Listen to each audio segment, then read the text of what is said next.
You may have heard about Ikigai, but I'm wondering if you have the wrong impression of it. I was just looking through my YouTube channel, and the most popular video I had on my old channel was about Ikigai. You know the diagram where your passion, your mission, your vocation, and your profession all intersect in that hypothetical middle sweet spot. It's been fully westernized. Now, that diagram actually came from a presentation that repurposed the life purpose diagram. So what most Westerners know about Ikigai, myself included when I made that first piece of content, is we thought that life purpose diagram is Ikigai, but according to the Japanese, it's not. To understand this more, we have to go closer to the Japanese source of this. A lot of people have wondered how they lived for so long, and that's one of the reasons Ikigai came into being as a topic of interest. So if the secret is Ikigai, then what is Ikigai? What does it actually mean to Japanese, not just us Westerners?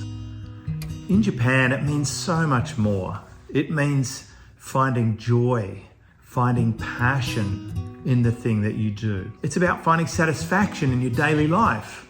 So if you were to see a Japanese person practicing Tai Chi, now you're getting closer to what Ikigai means for them. So for them, it's more about satisfaction. It's not about achieving grand things. It's not some fabricated Venn diagram with an intersecting focal spot. We've been misled. It's really a far deeper emotional thing. It's a sense of knowing that you're doing the thing that is right for you. This means it could apply to a sushi chef. It could apply to a kindergarten teacher. It could apply to a grandmaster of Tai Chi. But Ikigai has a much deeper meaning than the shallow reference we've given it. You know, even a grandparent can have Ikigai when they're nurturing their grandchild and hearing that laughter. So what's the lesson for us? I think it's time to rethink our purpose. And don't be worried about life-changing, world-changing goals. Think more about what's joyful for you. Where can you lean into the things that bring you that deep satisfaction, even if it wouldn't be impressive to some of those hustle bro marketers? It doesn't matter. It's about what's right for you. Where's your feeling of Ikigai?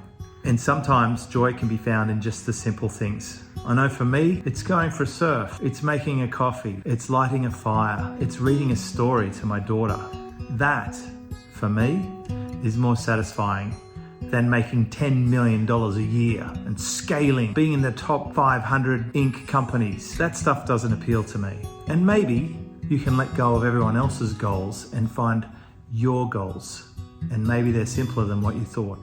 Happiness doesn't have to come from big achievements. It can come from the small things. You know, I had this in mind when I wrote Work Less, Make More, because I think this movement towards slow living, organic, analog activities, that's the future. In a world of AI and speed and hustle and grind, maybe the Ikigai is the secret to finding that thing that's going to drive you passionately into the next phase of your life. And by the way, if you're in a state of flux with your business and life, that's the kind of thing I help people with in my membership. We talk about you as a person, we talk about your business, and I help you go through this and figure it out. Because I think it's great to do all the marketing stuff, all the business stuff.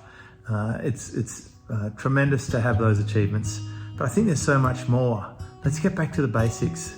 Let's eat better. Let's sleep better. Let's breathe better. And let's focus on us and find our path.